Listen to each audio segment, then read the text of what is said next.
Bom dia, boa tarde, boa noite ou até mesmo boa madrugada para você, meu querido aluno, minha querida aluna.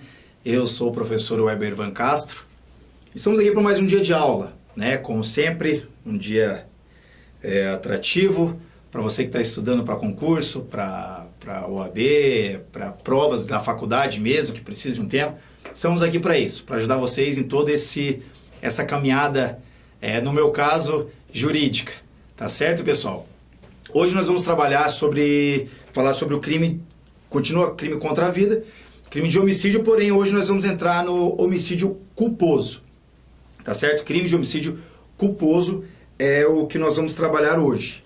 Perfeito? Já trabalhamos com o crime homicídio simples, privilegiado, homicídio qualificado e também algumas espécies de aumento de pena. E agora nós vamos entrar no homicídio culposo, pessoal. Vamos lá, homicídio culposo. Está disposto no artigo 121, parágrafo 3º, e a pena é pena de detenção de 1 a 3 anos para crimes de homicídio. Tá? Definição de homicídio culposo. A definição do homicídio culposo. Eu coloquei uma definição aqui que eu achei bem completa, que é o que vai fazer com que a gente trabalhe aí bacana sobre o crime culposo, o crime de homicídio culposo, e que vai ajudar a gente a entender um pouco mais sobre esse crime, tá certo? Aqui é a minha canequinha nova, ganhei, agradeço aí o presente, uma fotinha minha aí, ficou até bacana. Muito obrigado, pessoal, que me deu o presente aí. Vamos lá, definição. Quando o sujeito realiza uma conduta voluntária com violação do dever objetivo, vamos lá, voluntária, com violação do dever de cuidado a todos impostos, por imprudência, negligência ou imperícia, e assim produz um resultado naturalístico, morte, involuntário, não previsto nem querido, mas objetivamente previsível, que podia, com a devida, ser evitado. Não cabe tentativa, salvo em relação à culpa imprópria, erro de tipo evitável. Já vamos entrar nessas questões aqui. Mas vamos lá. A conduta do agente no homicídio culposo é uma conduta voluntária. Ele está executando algo, ele está fazendo algo. Tá certo? Porém, nesse entreveiro, digamos assim, há uma violação do dever objetivo, né? De cuidado, de atenção, que seriam, por exemplo, imprudência, negligência ou imperícia.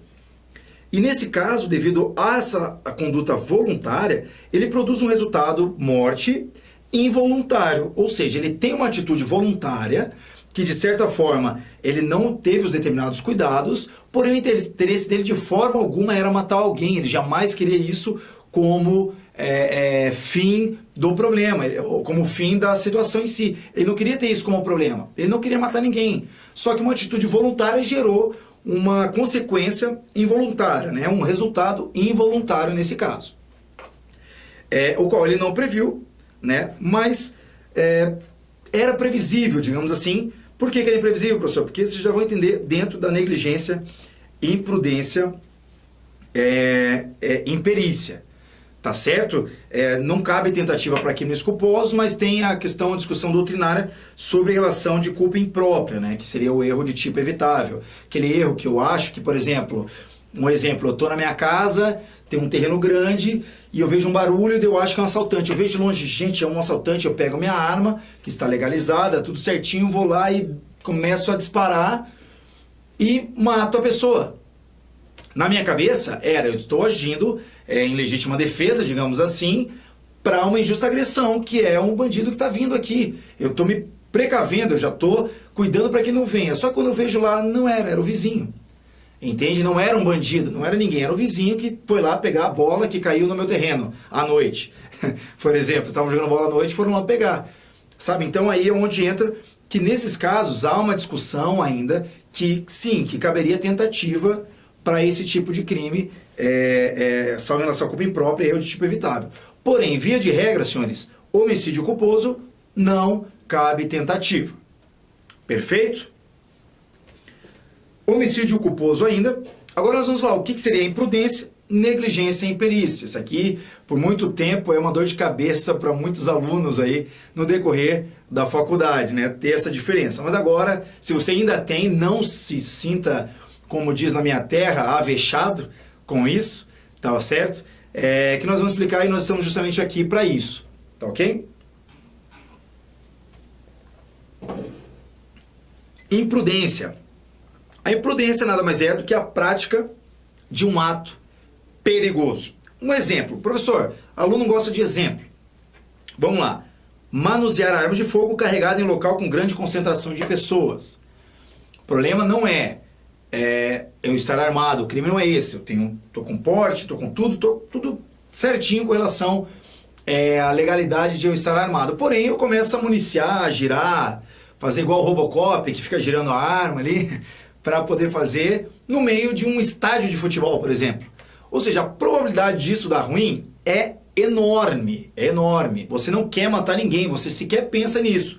Porém, a probabilidade de fazer isso é muito grande. Ou seja, você está manuseando uma arma de fogo em um local com grande concentração de pessoas. Isso é totalmente imprudente de sua parte, né? Fazer isso é imprudente para aquele que está fazendo essa situação. Desculpa. Isso é imprudência, ok? Que diferencia da negligência. Imprudência, eu estou sendo totalmente imprudente. Estou girando minha arma ali num lugar com um monte de gente ali. A negligência é deixar de fazer aquilo que de forma comum a cautela recomenda. Exemplo, deixar essa mesma arma de fogo carregada ao alcance de outras pessoas. Ou mais comum, de criança. Deixo a arma em cima da mesa e eu tenho um filho pequeno. A probabilidade disso dar ruim também é gigantesca. Não temos como negar isso. É gigantesca. Do filho curioso, filho é criança, bebê, vai pegar 4 aninhos, 3, 4 aninhos, vai achar que é brinquedo, vai lá e pega essa arma. Isso é negligência. Eu deixei de ter um cuidado, uma cautela que é recomendada para qualquer pessoa comum, de senso comum, fazer. Eu não deixei. Eu negligenciei e deixei a arma ali, achando que ninguém ia pegar. Porém, foi lá, meu filho pegou e mexeu, enfim. Isso é ser negligência. Imprudência, estou manuseando. Estão entendendo a diferença? Eu não estou... Ambas situações não estão, digamos assim, não estão querendo matar ninguém, o fim e morte. Um está sendo imprudente, que acha que nada vai acontecer, mas o risco é grande. E da mesma forma a negligência, só que é uma cautela, digamos assim, algo meio óbvio, né? Eu tenho uma criança, vou deixar ao alcance. Isso é negligenciar. Tá certo até aqui? E a imperícia. Imperícia é inaptidão técnica para o exercício de arte, ofício ou profissão. O agente ele não domina diretamente a regra técnica. Um exemplo da grande maioria das doutrinas é médico ortopedista que mata o paciente ao realizar uma cirurgia cardíaca. Ou seja, o médico, ele é médico? Sabe fazer cirurgia? Sabe. Ele tem perícia em fazer cirurgia ortopédica? Sabe. Sabe fazer cirurgia do coração? Não. Logo, ele é imperito. Ele não tem aptidão técnica para exercer a cirurgia do coração. Ele é médico, ele tem a perícia de muitas coisas mais. Para aquele segmento específico, ele é imperito. Ou seja, isso daqui entra como imperícia ao médico. Tá? Então, imprudência, negligência e imperícia, eles estão ligados diretamente à culpa. Ok? A culpa, subjetividade também, homicídio culposo. Tá certo até aqui, pessoal? Tranquilo? Vamos para frente? Importante, vamos lá. Para quem acompanha os vídeos, asterisco bagunçado do professor aqui, ó. Vamos lá. Importante. Homicídio culposo na direção do veículo automotor. Professor, se o rapaz não queria, ele errou o pedal. Ele era para apertar o freio, acelerou. E foi o quê? Bateu no ponto de ônibus, matou uma pessoa. Homicídio culposo? Sim. Porém, ele não vai ser regido pelo artigo 121, parágrafo 3º do Código Penal. Homicídio culposo na direção de veículo automotor é punido nas regras do artigo 302 do Código de Trânsito Brasileiro e não no artigo 121, que obviamente entra a questão do princípio da especialidade. A regra especial sobrepõe a regra geral, ok? Então, o que acontece? A especial sobrepõe a regra geral. Nesse caso, há o crime de trânsito, né? O veículo automotor atropelou, matou, há a questão da morte e o próprio Código de Trânsito Brasileiro, ele rege a questão do homicídio culposo dentro do Código de Trânsito, que é o artigo 302. Então, ele não vai responder para o artigo 121. Isso é muito comum nas provas, tá ok? O princípio da especialidade também, regra especial, prefere a regra geral, aplica-se no CTB e no Código Penal. Tá? Isso cai bastante em prova, tá? Exemplos muito disso. Em OAB cai de a penca. Tá? A pessoa conta uma historinha, estava dirigindo e tal, não tomou os cuidados necessários, tal, acabou errando o pedal e matou. Ele vai responder pelo quê? A, homicídio qualificado. B, homicídio privilegiado. C, homicídio culposo. Parágrafo 3. Na verdade, homicídio culposo seria 1, né? Geralmente é assim. Já na área, coloca homicídio culposo, parágrafo 3. Você já vai, nossa, isso aqui o professor falou. Não falei. Então, ok? Agora você vai falar assim, na hora que você vê assim, não, vai ser regido pelo artigo 302 do CTB, devido ao princípio da especialidade. Você já coloca assim do lado, assim, cultive. Já coloca lá e responde e depois manda foto pra gente, que com certeza pode cair isso na sua prova e você vai lembrar do que eu tô falando pra você agora. Tá certo? Então, homicídio culposo na direção de veículo automotor não é regido pelo artigo 121, parágrafo 3º do Código Penal, e sim pelo artigo 302 do CTB, Código de Trânsito Brasileiro. Perfeito, gente? Tranquilo? Vamos lá.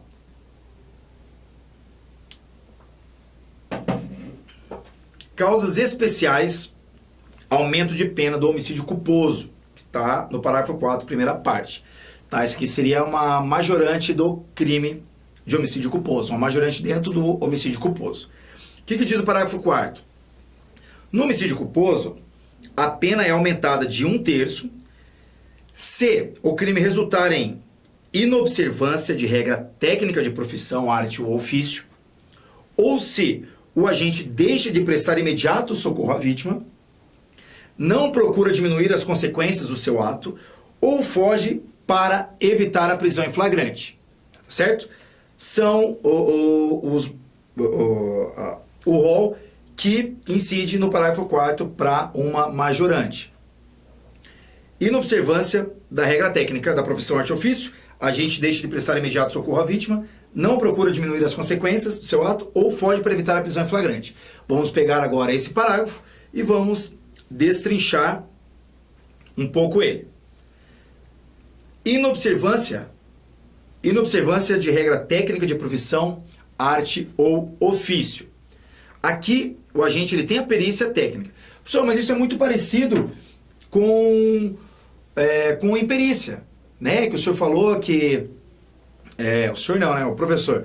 O professor falou que o médico, ele é ortopedista, ele sabe fazer cirurgia ortopédica, sabe e tal, mas não sabe fazer do coração. Aqui ele está falando, professor, de observância de regra técnica da profissão. Nesse caso aqui, pessoal, a grande diferença, eu quero que vocês gravem isso, é que o agente ele tem a perícia técnica, ele sabe o que ele está fazendo. Ele é de fato, por exemplo, no exemplo que nós demos, ele é de fato um cirurgião do coração, um cirurgião cardíaco, digamos assim. Ele tem a perícia, ele tem essa técnica, ele sabe o que ele tem que fazer e ele sabe o que está fazendo. Porém, ele inobserva isso, a regra técnica ele deixa de lado isso. Um exemplo que eu achei na doutrina que ficou mais prático de a gente entender essa diferença é o operador de uma máquina que devidamente treinado, ele não adota um procedimento ali de segurança que é necessário, sabe? Um exemplo, a empilhadeira está aqui em cima, ela não pode andar acima de tantos metros, por exemplo, né? Não sei como funciona, mas um exemplo qualquer aqui, né? Ele não pode, só que ele vai lá, ele não adota esse procedimento de segurança.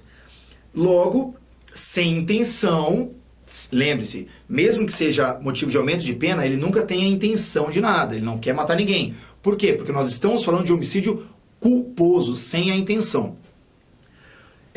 Segurança necessária provoca sem intenção um acidente que lesiona ou mata um terceiro. Ele vai, não era para andar tão alto, era um pouco mais baixo, mas ele não se atentou a isso, ele tem a perícia, ele sabe todos os procedimentos, mas não deu atenção a isso. Foi lá, bateu, caiu, matou alguém ou lesionou. Aí sim aplica-se a questão do aumento de pena do homicídio culposo, que é de 1/3 a esse aumento da pena, a pena fim no caso.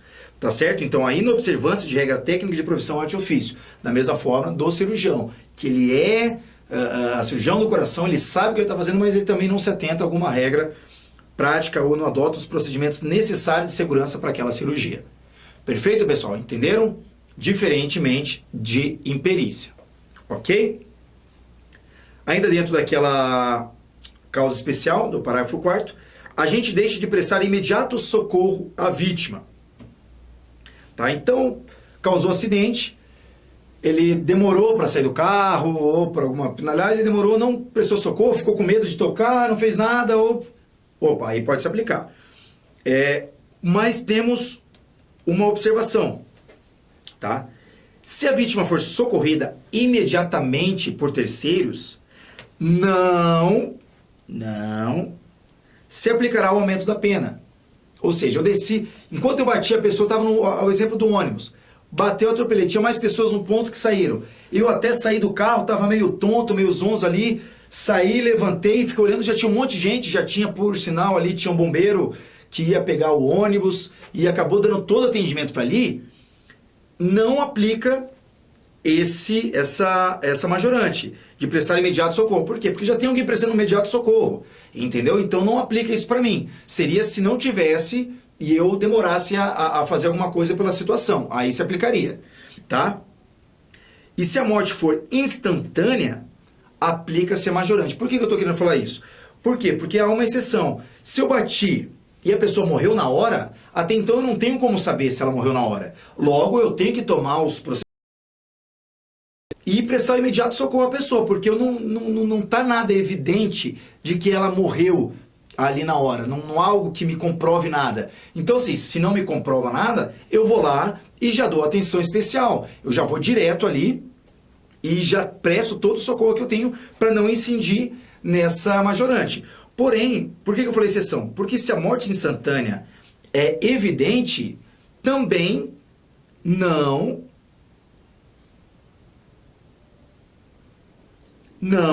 se aplica essa majorante.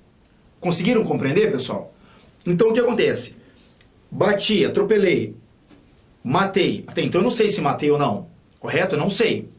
Eu tenho que descer, prestar toda a assistência, todo o socorro imediato àquela pessoa ali, porque eu não sei se ela está morta.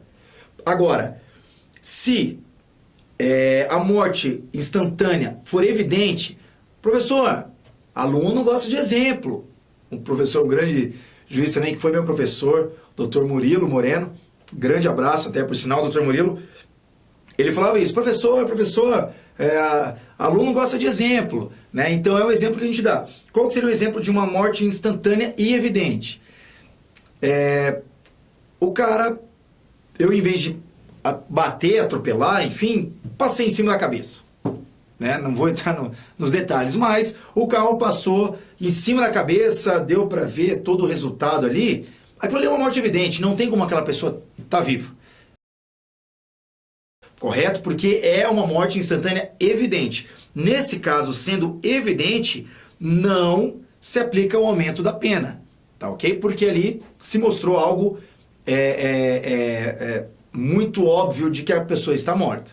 Tranquilo? Essa é a diferença. Outro detalhe também dentro desse parágrafo é que, se por acaso você está lá, bateu, mesmo exemplo do ônibus, tá ok? Atropelei, bati na pessoa do ônibus ali. E o pessoal olha, às vezes a pessoa não morreu, ela está ali. Só que a pessoa não entende o que aconteceu dentro do carro, que eu troquei os pedais ali.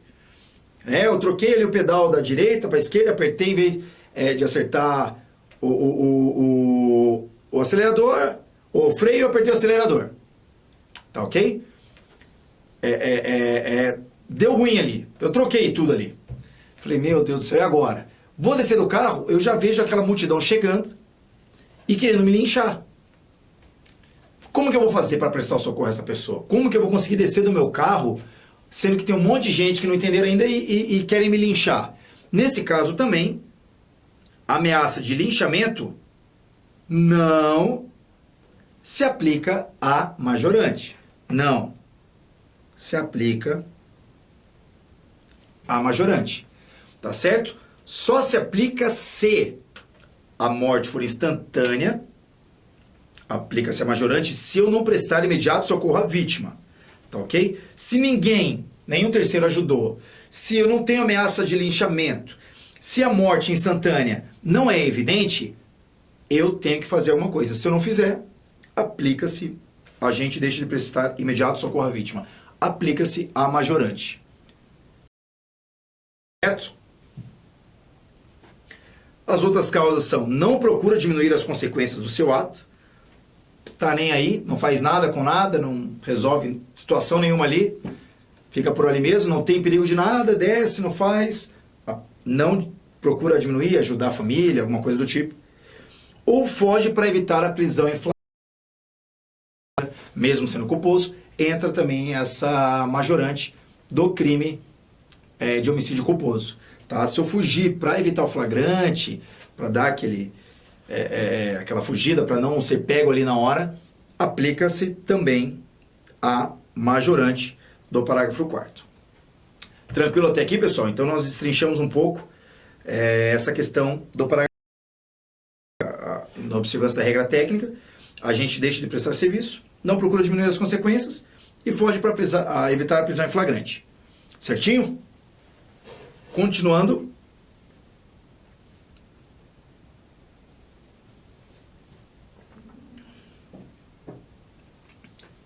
Importante.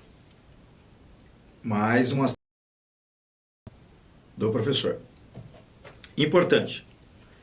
Caso seja reconhecida a majorante deixar de prestar imediato socorro à vítima ou não procura diminuir as consequências do seu ato, o agente não deve ser punido pelo crime de omissão de socorro. Por quê? Para não configurar o bis in idem. Ok? Por quê? Porque ele já vai responder. Se ele for reconhecida essa majorante de, olha, você não prestou socorro, então vai aumentar 1/3 a sua pena, ele não pode ser punido também pelo crime de omissão de socorro. Tá certo? Que é previsto no artigo 135, que é um outro artigo. Então, ele não pode ser punido por essas duas situações, ou uma ou outra, tá? Para evitar o bis in idem, tá certo? Especificamente do homicídio culposo, que nós temos para falar, é isso. Porém, nós vamos entrar agora na questão que é do parágrafo 5º, que é do perdão judicial, que ele está ligado diretamente ao homicídio culposo, tá? Que é o perdão judicial que está no artigo 121, parágrafo 5º, que ele diz o seguinte: na hipótese de homicídio culposo, por isso que eu falei que ele está vinculado diretamente, o juiz poderá deixar de aplicar a pena se as consequências da infração atingirem o próprio agente de forma tão grave que a sanção penal se torne desnecessária. Tá confuso, professor? Já vamos destrinchar esse artigo também. Mas assim, se o juiz pode, você tem que entender uma coisa, dentro somente do homicídio culposo, tá? Perdão judicial é homicídio culposo. Se ele deixar de aplicar a pena, ele pode deixar de aplicar a pena se as consequências do crime, da infração, atingirem o próprio agente de forma tão grave que a sanção penal se torne desnecessária. Perfeito? Já vamos falar sobre esse artigo. Qual que é a natureza jurídica? A súmula 18 do STJ, ele diz o seguinte: a sentença concessiva do perdão judicial, ela é declaratória da extinção da punibilidade. Perdão judicial, ele é uma